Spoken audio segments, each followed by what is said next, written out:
कहानी का शीर्षक लालच बुरी बला है। एक गांव में रामू नाम का एक गरीब मगर ईमानदार किसान रहता था। वह रोज अपने खेतों में मेहनत करता और जो थोड़ा बहुत अनाज उगता उसी से अपना और अपने परिवार का गुजारा करता था। रामू संतोषी स्वभाव का था, लेकिन उसका पड़ोसी श्यामू ठीक इसके उलट था, बहुत ही लालची और चतुर। एक दिन रामू को खेत की जुताई करते समय जमीन में कुछ चमकता हुआ दिखा। जब उसने खोद कर देखा तो एक पुराना घड़ा मिला जिसमें सोने के सिक्के भरे हुए थे।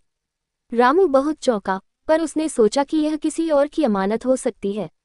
वह घड़ा लेकर सीधा गांव के सरपंच के पास गया और सारी बात बताई। सरपंच उसकी ईमानदारी से बहुत प्रभावित हुआ और पंचायत ने फैसला किया कि आधे सिक्के रामू को उसकी ईमानदारी के लिए और आधे गांव के विकास कार्यों में लगाए जाएंगे। श्यामू को जब ये बात पता चली तो उसके मन में लालच जाग उठा। उसने सोचा कि अगर वह कोई ऐसा बहाना बनाए जिससे उसे भी जमीन खोदने का मौका मिले तो शायद उसे भी खजाना मिल जाए। अगले ही दिन वह अपने खेत में खोदाई करने लगा।